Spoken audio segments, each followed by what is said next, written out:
And 30,000 people may be forced into shelters as they wait for floodwaters to recede. We were hearing that there are 4 mega shelters, 3 in Houston, 1 in Dallas, that are open right now. And joining us now is the CEO of the American Red Cross and President, Gail McGovern. Gail, you're on the ground in Texas this morning. You're closer to Austin.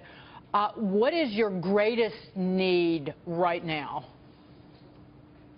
Well, right now we are focused on providing food, water, shelter, and hope for the people that are presenting in those shelters. And I have to say my heart just goes out to the people of Texas that have been impacted by this horrific hurricane. I visited a shelter last night, spoke to the residents.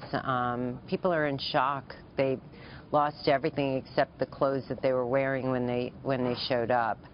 And the need is great, and this is an enormous storm. As of Tuesday night, we had 32,000 people living in shelters. 230 shelters were open across the state. So, and more people are going to be pouring in, as you just reported. So our volunteers are there.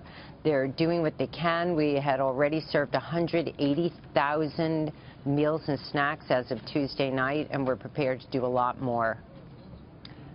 Hi, it's Caitlin Huey-Burns here. I'm wondering about all the donations you're seeing. Could you put a number on it? We've all been texting through our cell phones and getting responses back saying there are so many donations coming in that you're kind of backlogged.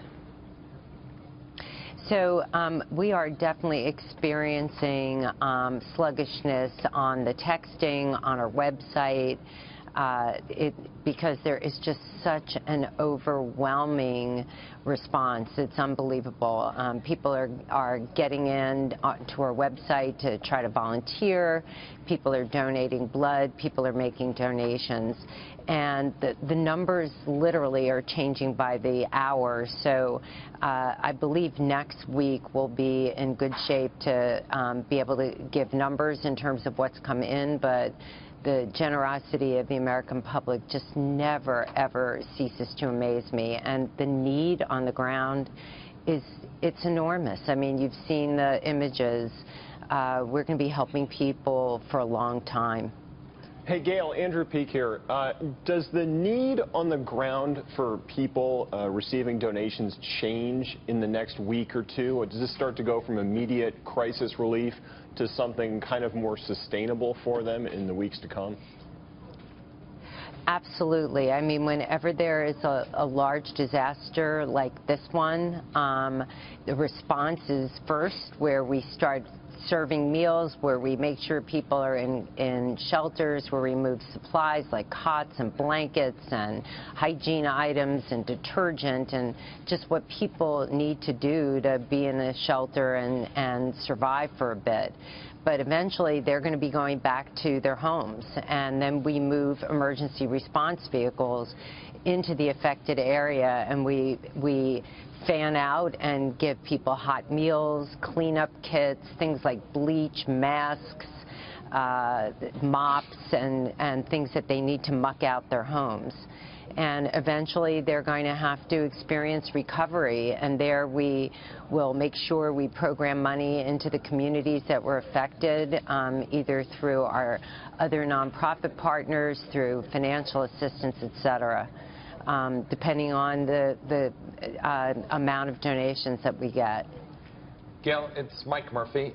People up here in New York or viewers around the country that are outside of the immediate Texas area, what's the best thing we can do right now? Is it making a donation, a monetary donation? I've seen people asking for T-shirts or asking for sneakers. What's the best thing that someone outside of the area can do to help right now today? So the best thing that people can do outside of the area is to make a financial donation. Any size gift is deeply, deeply appreciated. If they want to volunteer for the American Red Cross, we're moving so many volunteers into this area, and we respond to 60,000 disasters every year. So if there are people across the country that want to volunteer for the Red Cross, we will put them to work. It doesn't necessarily have to be in the affected area for Hurricane Harvey. And the other thing that happens during a disaster this size is there's a shortage of blood, and that's because we have to cancel a lot of blood drives, and that blood shortage is around the country. So if people want to give the gift of life, a blood donation would be deeply appreciated as well. Gail, thank you for that. It was good to speak with you today. Gail McGovern with the Red Cross. Same here, Dagan, and thank you so much for having me on the show. I appreciate it.